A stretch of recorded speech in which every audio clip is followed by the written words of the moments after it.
Welcome to Kibbe on Liberty.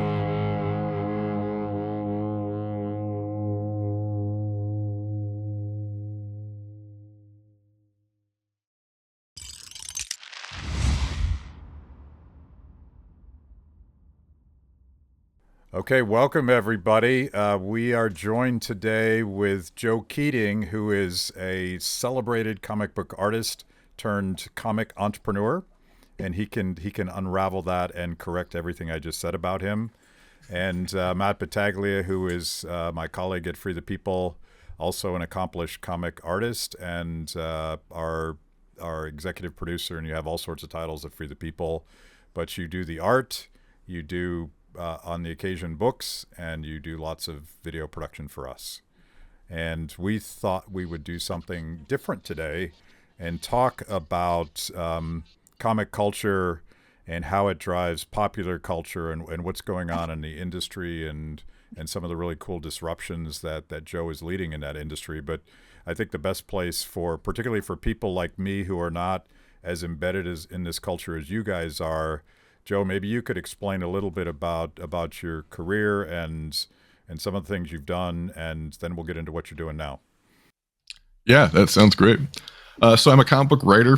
I've in the past have been writing for companies like Marvel and DC and Image and Robert Kirkman's Skybound label, Heavy Metal magazine. If you remember them, I've kind of ventured into the video game space, and I'm working for games like Hawk. I've also edited some books. I was an editor on the Eisner Award-winning Pop Gun anthology, and then I'm also right now editing a book called Moonray that's written and drawn by Brandon Graham that actually is blending those two worlds together because it's a comic book that they're using as this narrative engine for this video game. So anyway, as opposed to the other way around, which is how it always goes.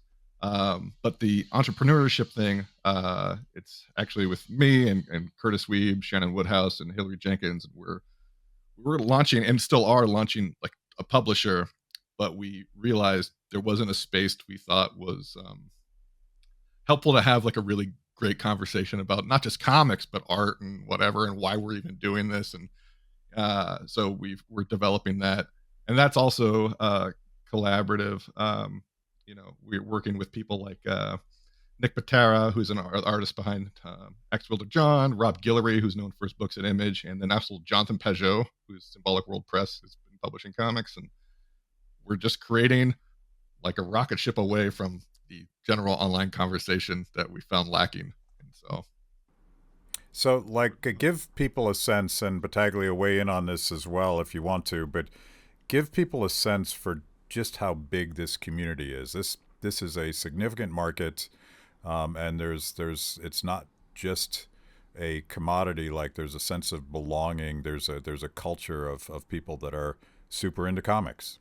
yeah, I mean, that's absolutely correct. And, there's that quote that politics is downstream from culture, but culture is so fueled by comics. And I'm not even, I mean, there's the obvious modern examples of all the Marvel stuff, but, you go back to, um, I mean, I know you're also a fellow Deadhead. Like Jerry Garcia was really, obviously, everyone knows musical influences, but he was highly influenced by EC Comics specifically and the rebellious nature of Harvey Kurtzman's Mad Magazine. Like it's always been part of like the sort of the man behind the curtain of popular culture, and I think that often gets overlooked because it has become so, and understandably, like commercialized and commoditized, and thought of as an IP farm when in fact it's like this percolation for just free thought. Yeah, both a leading edge for artistic styles, but also what is the conversation? What are the things that we're not allowed to say? It strikes me that comic guys always want to say things that they're not allowed to say, which I put it in the same category as subversive comedians like Lenny Bruce almost. Yeah, no, that's absolutely right. I mean, now that Mickey Mouse is in the public domain, people are using it for, in the background, but people like Dan O'Neill back in the day with Air Pirates Funnies in the 70s, I mean, they were doing that when it was highly illegal.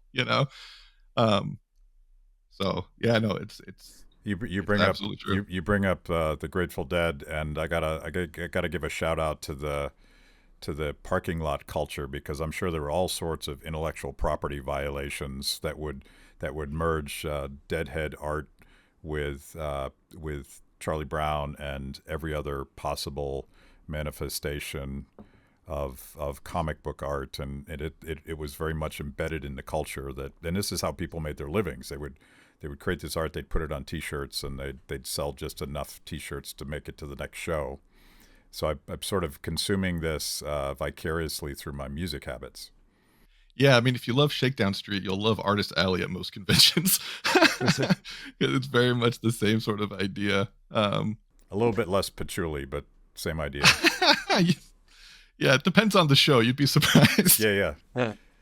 Yeah, Kibbe only went to New York Comic Con once and was thoroughly weirded out by the scene. That's an accurate response. Yeah, but in a good way, and I think that, like, I do, like, as sort of an observer of cultural trends and the things that turn people on and get them to do extraordinary things. You know, it's one thing to go to a movie and buy a movie ticket. It's another thing to take the next step and go to Comic Con and to be part of a subculture. And you know, I at least for Deadheads, there was a lot of pride and self policing in that brand that made it so sustainable, made it so powerful. What is it now? 35 years after Jerry died, whatever it is. Jerry's been dead a long time. And to me, that tells me that there's something extraordinary going on, that something is going to happen here that's going to change the way the world thinks about something. Yeah, no, that's absolutely true, and it's interesting because you see it online and it can get so weird and toxic, but when you actually go in person and you engage with people who actually love these things, none of that stuff exists in the same way. I was wondering, Joe, if you could maybe touch on some of your thoughts behind founding Vast Vision. Because I believe that there's a lot of similarities behind you and Curtis and Shannon and Hillary's sort of impetus for founding Vast Vision, and they, pardon the vision behind it, as that's similar to the origins of Free the People. I think that there's a lot of interesting similarities, and I'd love for you to expound upon what was the what put you down the path of starting Vast Vision. Yeah, well, Curtis and I go way back. He and I were doing books at Image Comics, which to give some edification for that is creator-owned publisher. Like it's very entrepreneurial. It's very we're doing these books, at least at the time, because it was a thing that we loved to do. We had to do, and they gave us a venue to do it. So Curtis and I came up through that together, and then over the last few years, we didn't like the conversation that was being had on a macro level, but we really loved the conversations we were having individually and the conversations people would be having offline or one-on-one. We were like, we want that. We want to cultivate that. And it came from some similar ethos. I mean, for me, I've given Matt this speech a few times, but I've really been on this thing, whether it's music or movies or comics, the need for the example I always bring up is Easy Writer, right? Like, we're in this era where people say, oh, you can't make stuff like The Office, for example. And it's like, well, that's interesting because Netflix doesn't have the streaming rights for The Office, but when they release their global numbers for from planet Earth, and they don't have it in America, it's still the number 8 show of the top streaming thing. So someone's listening to this. Or Joe Rogan's a bad guy. Yeah, but the podcast is the number 1 podcast on Earth. Or like, yeah, Shane Gillis says things you're not supposed to say. It's like, well, yeah, but he's also blowing up. Oliver Anthony's is alt-right, whatever. It's like, yeah, but his music is the most streamed still. So there's this conversation that people have in public, and then the reality of what's actually happening. And we just found in this microcosm of comics, like, okay, well, maybe we can have a place where we can actually have the real conversation and what people actually want. And,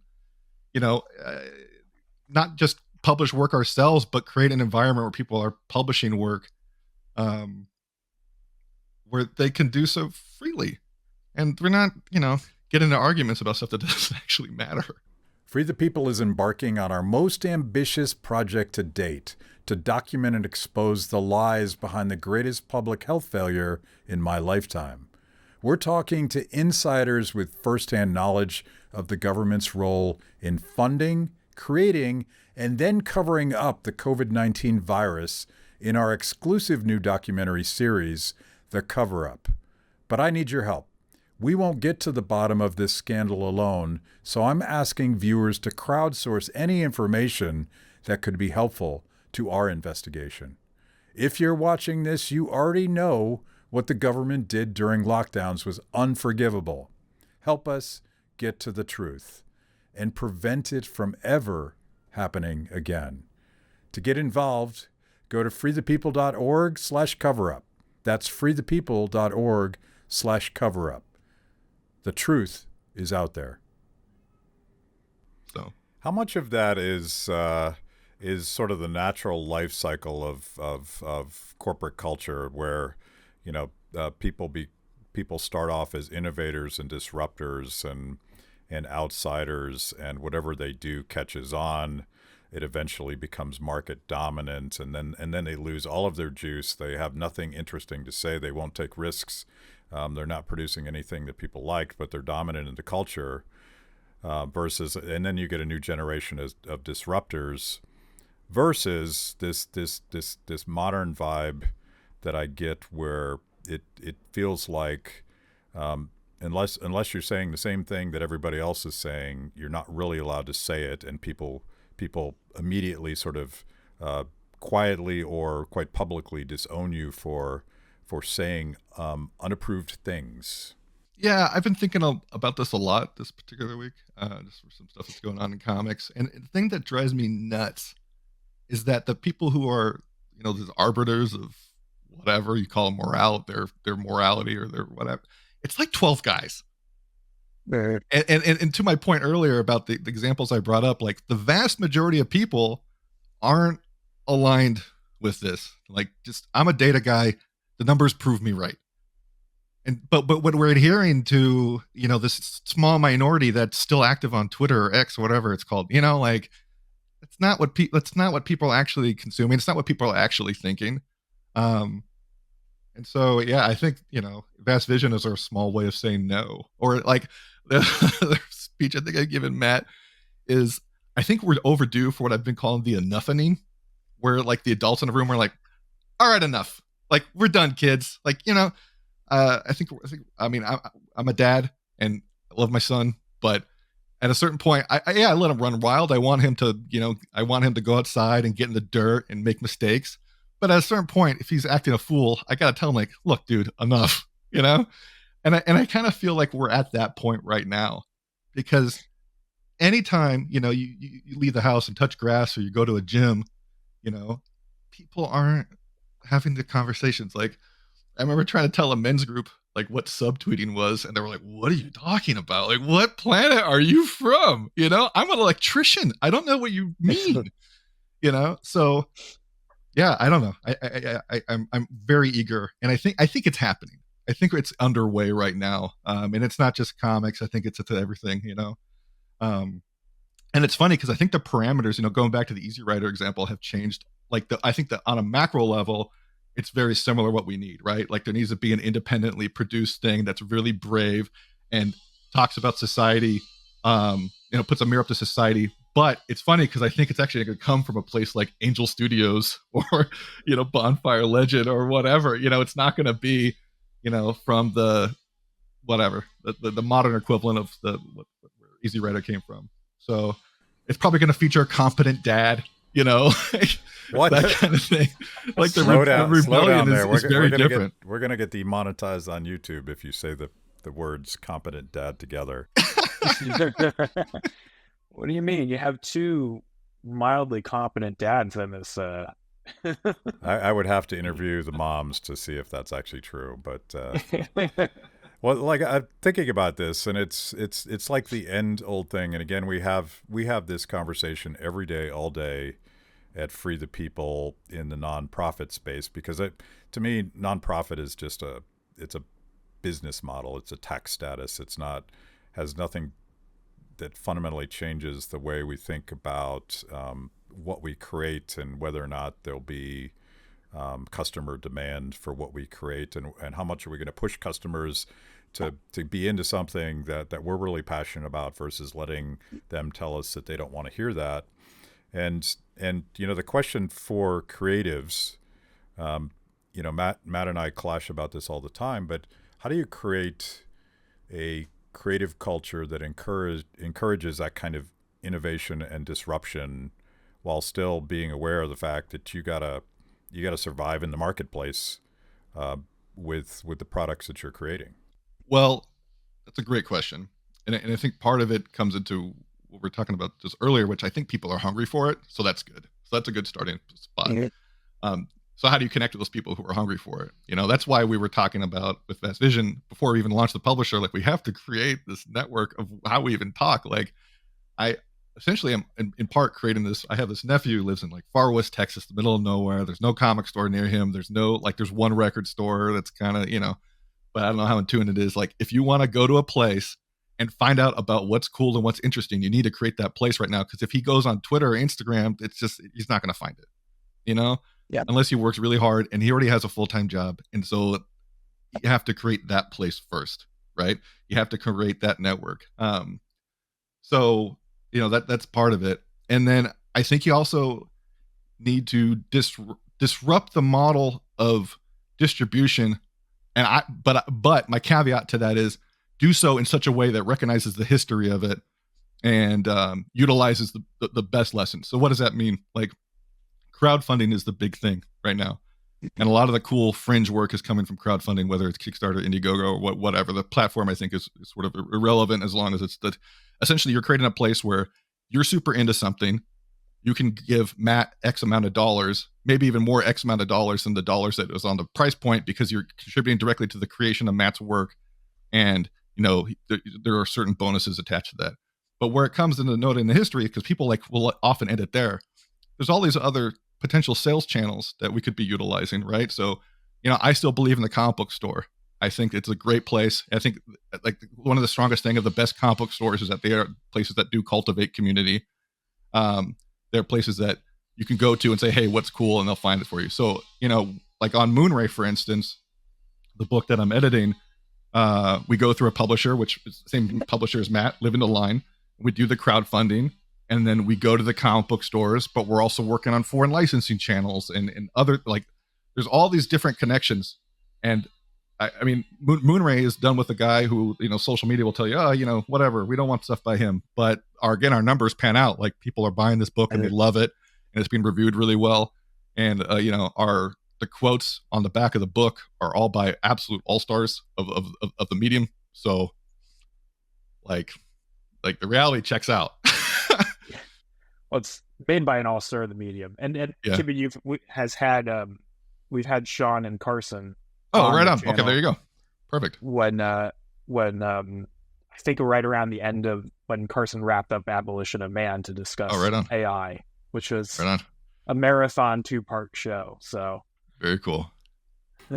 and we can't quite figure out just how apoplectic and resigned Battaglia is for the AI generation, but it's coming, dude. It's I'm stoked, and here's why. Because I think like people are already complaining about how boring pop culture is right now. And so, oh no, they're using the data set of all their owned IP of all the really boring pop culture that already exists to propagate more boring pop culture.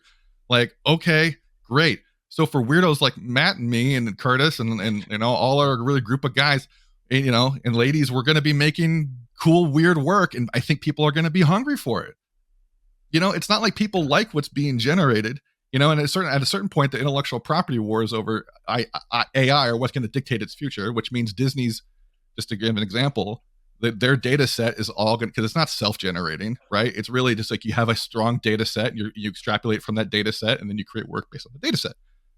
So I'm honestly, like, if I was just directing car commercials, yeah, I'd probably be freaked out. But in terms of like creating great art, And you know, where I'm at right now, I'm actually more like, I do continue to write, I do continue to edit, but I'm more excited about the young creator right now who, you know, needs a place to create bravely, and like they'll be the place for them. And the cool thing about, you know, we talked about the crowdfunding example, you don't need a lot of people number wise. Yeah. You know, you can fully fund like on Booner Volume 1, you know, our production costs and our marketing costs, distribution costs were covered by 400 people. At Kibbe on Liberty, freedom is a lifestyle 24/7, something you live and breathe and wear every day. If that describes you, you need the very best Liberty swag in the market today, just like this shirt I happen to be wearing. Go to freethepeople.org/KOL and check out our exciting merch. You too can love Liberty and look cool. Matt, are you convinced? Yeah, no, Joe's a very hopeful guy, and he's convincing me, and so I had a question about Moonray. I know the answer to it, but I'd love for you to expound upon it again for Kibbe in the audience. But one of the things that you and Brandon were talking about, and I know I've heard, and you both have also talked about it separately, and it's something that I think is part of Moonray, and is this desire to tell and need to tell stories about finding, I can't recall the quote, but I'm sure you'll tell me, but finding a sort of portraying a positive world in some way, or a positive future, or a positive vision. And I was wondering if you could talk about that, and maybe what you think creatively, because I know it's something that we struggle with with people too, is like trying to avoid telling. It's easy to tell the story about how socialism destroyed something, right? For the people's case, right? Like that's an easy story. It's much harder to how do you show the opposite? Yeah, so this isn't just a Moonray thing, but Moonray is certainly influenced by it. So Brandon and I have this friend Charles who said something to us like a while ago. I would say it's even 2016, 2015, which was that all the work of the early 21st century comics, movies, TV, whatever, was all about how the world is going to drown us. I mean, even going back to Easy Rider, for example, like spoiler alert, that does not end well for Captain America and Billy the Kid, right? So, anyway, back to the quote, which is, you know, all that work about how it's going to drown us. We need work about how we're going to swim. And so that wasn't so much an edict with Moonray as much as it wasn't. I feel like Brandon and I were both called to it, and I can say that does carry on with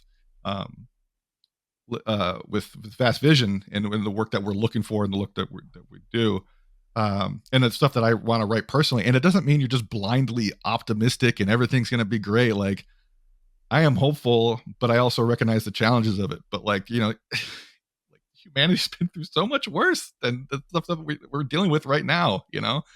And comic book artists have been through so much worse. Like, you know, it's a medium that was born out of people who were not able to get work in other mediums for various reasons, you know? And they went through McCarthyism, and they went through, you know, I mean, a lot. So I don't know. That's humanity does a lot of stupid, messed up stuff, and, you know, often creates its own problems. But I feel like we do, you know, persevere through the end. So that's why I remain optimistic. Like, I'm not saying it's not going to be hard, and you know, certainly that's part of how you swim, right? You have to swim through the rapids, and it's really hard to do that. So how do you communicate that effectively? So yeah, Moonray is certainly part of it. And with Moonray in specific, one thing, you know, just be clear, I'm an editor on that. So really it's Brandon's vision that, you know, as an editor, you kind of help champion and cheerlead and guide to a certain extent when necessary. But for the most part, you know, really is just like, it's your coach, better term than guide. So Brandon also wanted to examine just ideologies and the way that they form. You know, with Moonray, it's a book that takes place thousands of years after humanity stopped existing. And so, you know, but the core kernels of the ideologies still exist. And so, okay, well, what happens? You know, where does that go, and where do those things form into? Like, that's part of it. Yeah, I want you to talk to Battaglia more, because you've now perhaps talked him off of the ledge where you can actually tell a story that has the arc of the hero's journey, and the good guy can actually win at the end. I mean, that might be cool for a change. Just spitballing here, Battaglia. Well, it's funny you say that, because I got praise Matt for a bit because I felt House on Fire fit within this, even though like it takes a turn, because I felt like I connected with that as a husband during COVID and as a father now. And it was the first time really in pop culture, well, I don't want to call pop culture, but let's just say culture in general, that I felt that feeling. And even though it gets grim, like I find that hopeful, just that recognition that you're not alone. And people have been through this and you can go through this. Sometimes it doesn't end well, but it's worth pursuing anyway, because it's like there are still little victories within it. Well, I'm picking on him because I'm actually someone that has argued that the ending of We the Living, this will be a huge spoiler alert if you haven't read Ayn Rand's first novel in We the Living, she wins, the heroine wins, even though she gets gunned down by a Soviet goon. And I think it's the decisions that she makes throughout the arc of the story that determines whether or not she's going to let the forces of evil determine her life. And I think Matt's book, House on Fire, does that as well.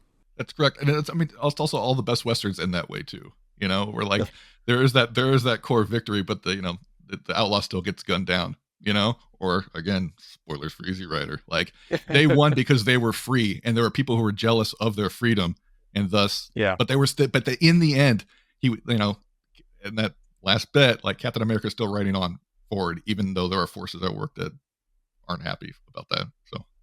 So I want to, Battaglia, unless you want to keep going down this path, I want to go back to something you said that again, I'm sort of obsessed about. You mentioned Angel Studios and you also mentioned comic shop culture. And one of the things, I've had various Angel guys, various of the Harmon brothers on my show. And what they discovered with Sound of Freedom was kind of a radical, not intuitive thing that is now like wildly intuitive, that people actually wanted to gather physically in a movie theater and be together and watch it together and be part of something that you don't get when you're locked up in your house during government lockdowns and you're binge watching on Netflix. You don't get that experience of belonging. And I think again there's something culturally powerful in that, in with all this technology and AI and atomism that we get for all of the upsides of technology. Like people are hungry to be part of something, and there's a lot of power in that from a marketing point of view too. Yeah, well, before getting to the marketing aspect of it, I mean, you mentioned the isolationism in COVID, and I know for me, I always thought I was a complete introvert, and then that happened, and I was like, no, I don't like this actually. I want to congregate with people, and like there's a reason Christians meet. Even me, but there's a reason Christians meet once a week, and there are multiple reasons for that. And I actually listened to that particular interview, and he brought up that example from the Rabbit Room article, and it's like, yeah, no, that's people like congregating. I was raised by a father in 1980s LA, and man, we had the best movie theaters in the world. And so I grew up absolutely loving that, like seeing like a grindhouse type of movie in a crappy movie theater, in an area of town where you could probably get stabbed is like one of the best feelings on earth, right? It's so exhilarating. And you don't get that when you're just, I love streaming. There's a lot of great things about it, but you don't get the same thing. And people are so hungry for that, and people are so hungry. Like, I had a brief period of time where I wasn't so into comics. And one of the things that really brought me in was I made a concrete decision. There's a store in Portland, Oregon called Cosmic Monkey that I was like, I'm going to go there with every Wednesday and just go. And Matt Brandon was the guy I would go with. And we just went, and it was just infectious being there because they would be like, hey, we have this weird kung fu comic from the 70s that no one else wants, but we know you're going to really want it, so we put it in your box. And there's this old Western comic about cattlemen that no one really wants, but I know you're going to really love it, so we're going to put that in your box. It was just like infectious to be around that.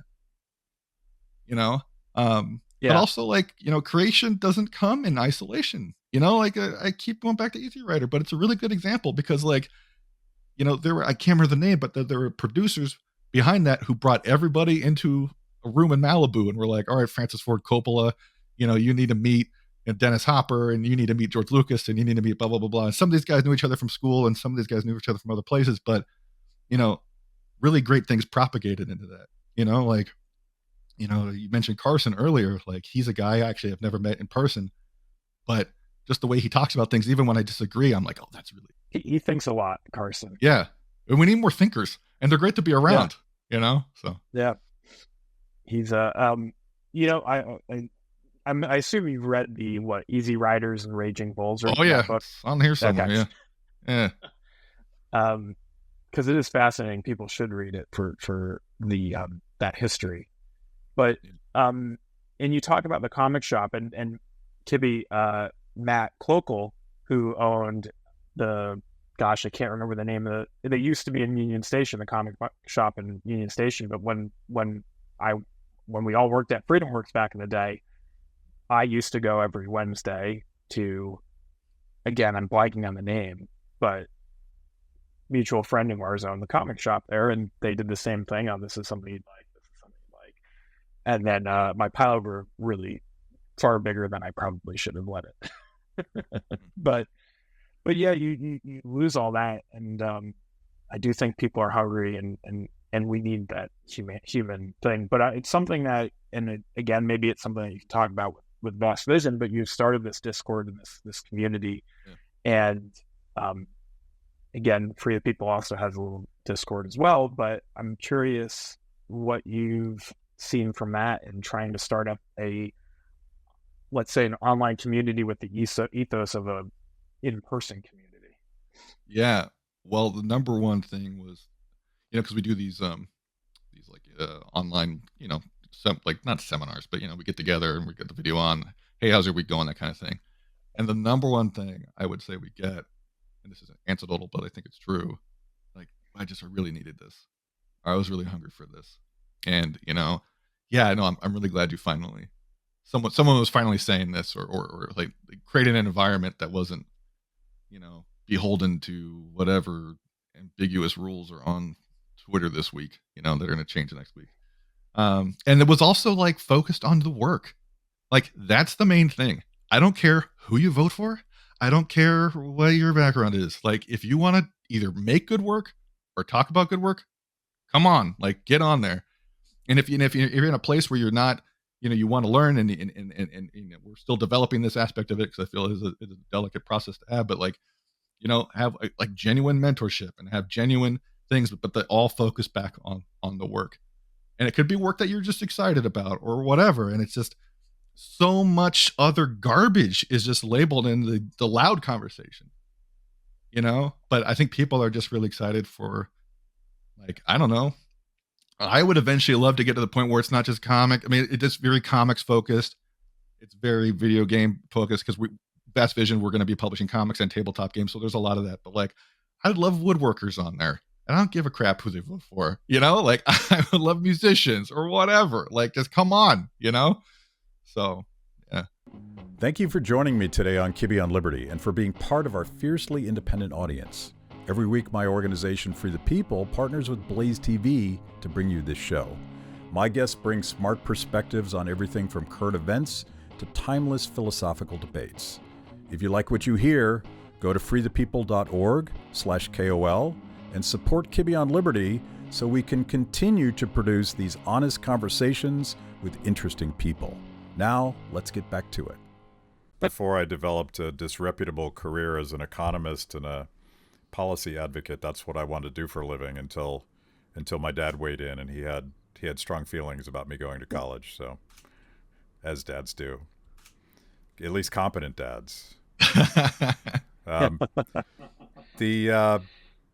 The thing. So I want to ask you a question. I'm going to pick your brain a little bit, because we're about to release a new project, and it gets to this question of, like, is there a Discord community? Is there some sort of crowd that we can engage in the creative process itself? And the project's called The Cover Up. And if you watch anything that I do, you know that I'm obsessed with the humanitarian catastrophe caused by lockdowns and school closures and vaccine mandates and shutting down small businesses, and on and on and on. The damage is unspeakably high. And I became fascinated after a number of conversations with Senator Rand Paul about the question of, many questions, but like, why are the people that probably did government finance gain of function research so obsessed with the people that are questioning this narrative and the attacks and the censorship and the demonization and the cutting off of funding and all that? Like, it seems overwrought. There's something going on here that I don't know about. And the only reason we're asking these questions is because there were a crowd of citizen investigators that couldn't all be shut down, even with the vast censorship network.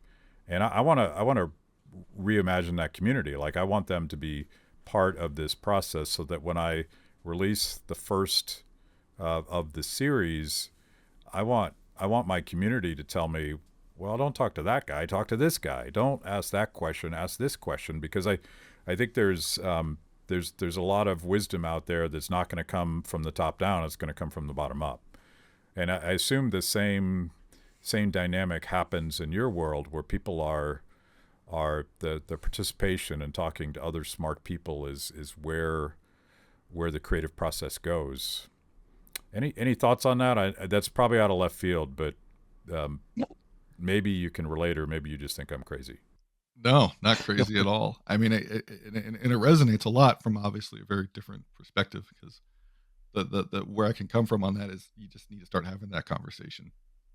Like, one of the we're guys helping us build the Discord talks about, like, you're very much in this process of the pinwheel stage, right? Where you've got to, like, blow on the pinwheel so it actually moves, right? And eventually you build it up and you start having enough conversations, start instigating enough conversations, and maybe it's you and 3 other guys.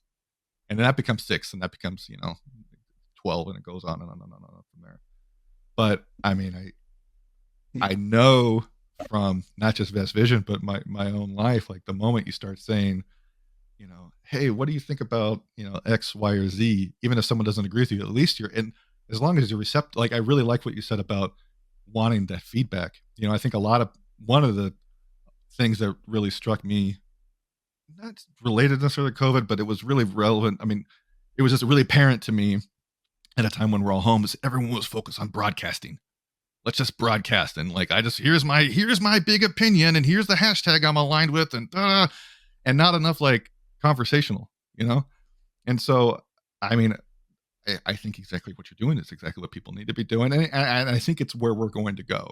I think that the verdict is out that infinitely large social media networks are unsustainable and just untenable. And I mean, I'm on Instagram, but I just put cool stuff out there. I don't participate in the dialogue too much, because it's just, it's too much to wrap around.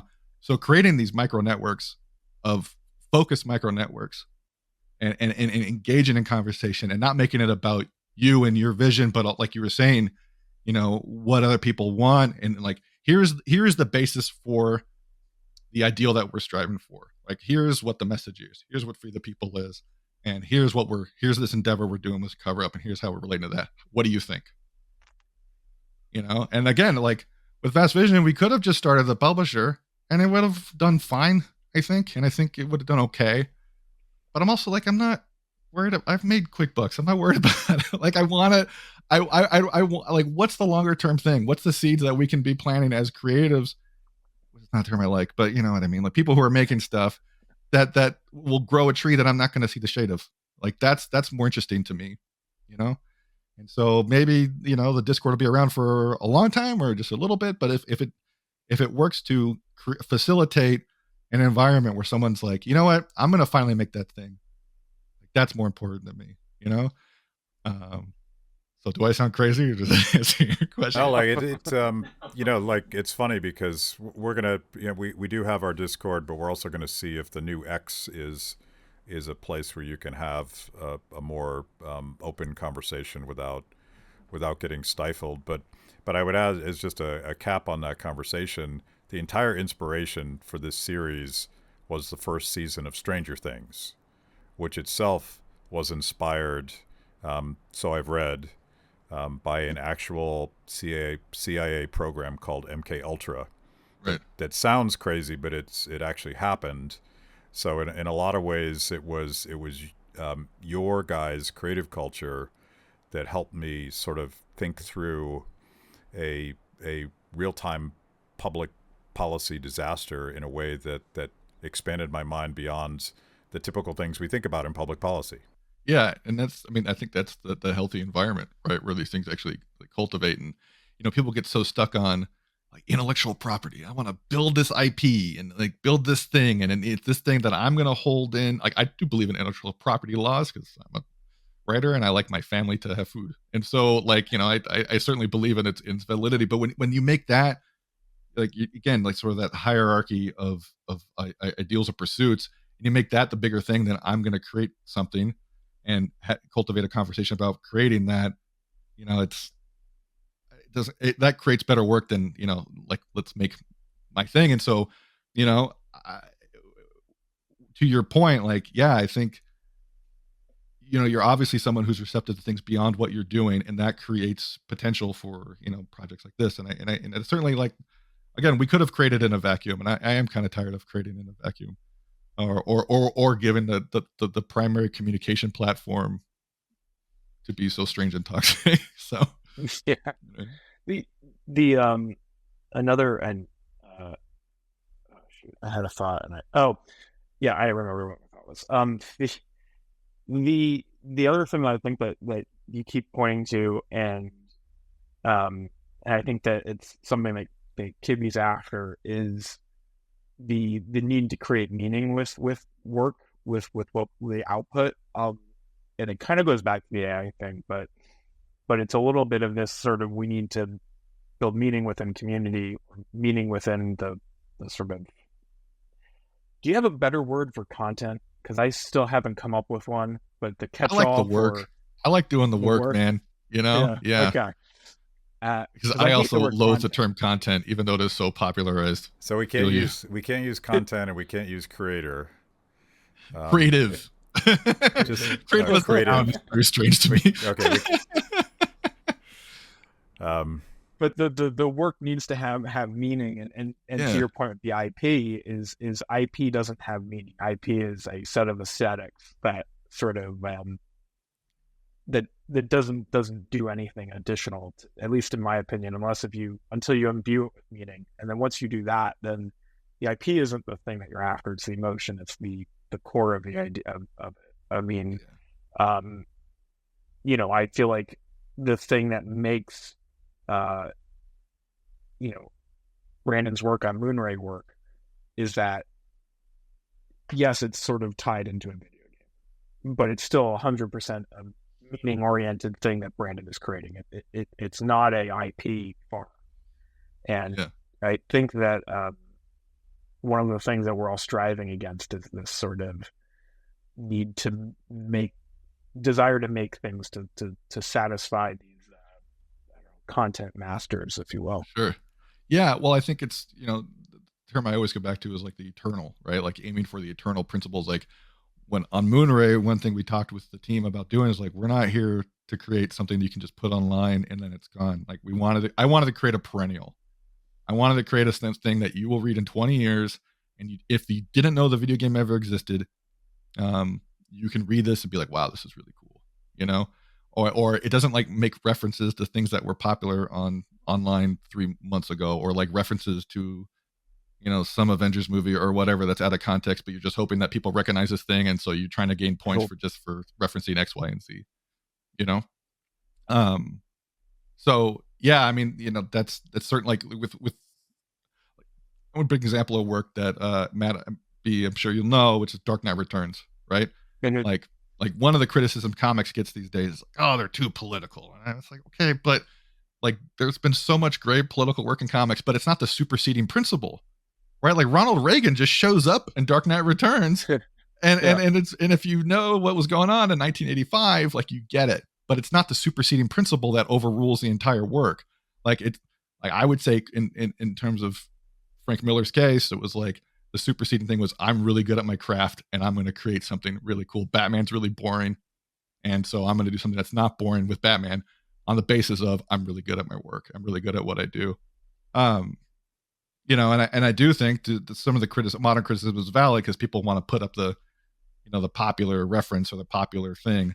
instead of just telling a great story with that particular character or what have you. So it's a lot easier with something like Moonray, which while it is tied in, it's still very much created in the same ways. I mean, Brandon's got a huge body of work of original stories that aren't tied into anything.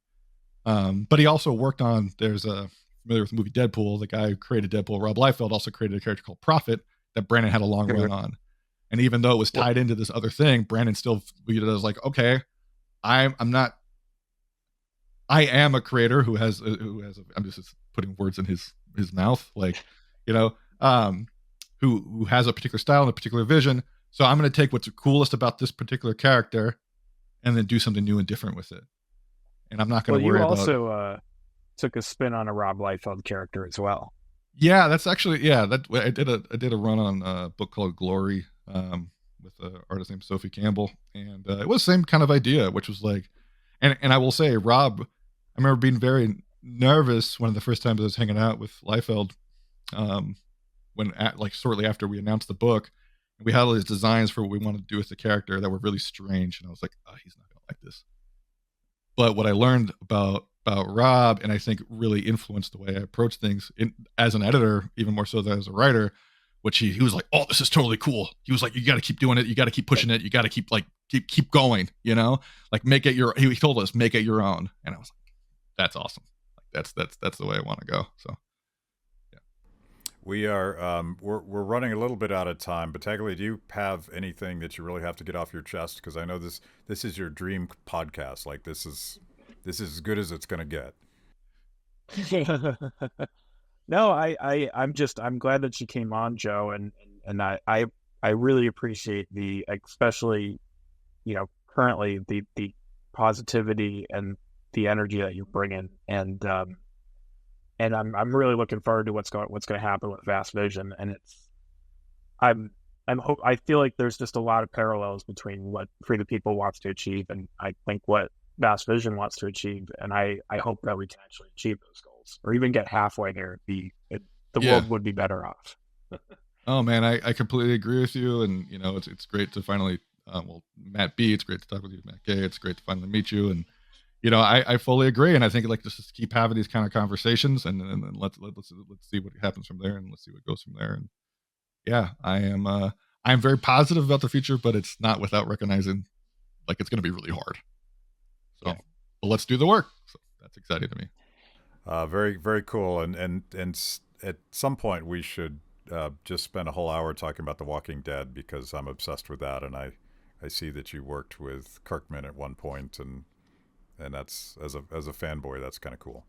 I knew Robert when he was very broke, and I once helped him run a table of his at San Diego Comic-Con. We made $3,000, and he told me it was the most amount of money he's ever seen, and I will confirm he's made much more than that now. So yeah, no, happy to swap stories sometime. Which is a great way to end, because obviously he started there and had a tremendous amount of success. So the things that we're working on that might seem like sub culture niche things can in fact become the dominant conversation in the culture, and I think that's the tremendous upside of all the creative work.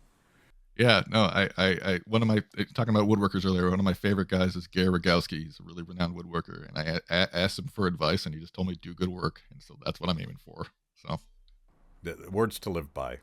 Yeah. Joe, it's been pretty cool getting to know you, and let's do this again sometimes, and we don't have to wait until your project is bigger than The Walking Dead. Right on. Sounds good. Forward to it. Thank you. Thanks for watching. If you liked the conversation, make sure to like the video, subscribe, and also ring the bell for notifications. And if you want to know more about Free the People, go to freethepeople.org.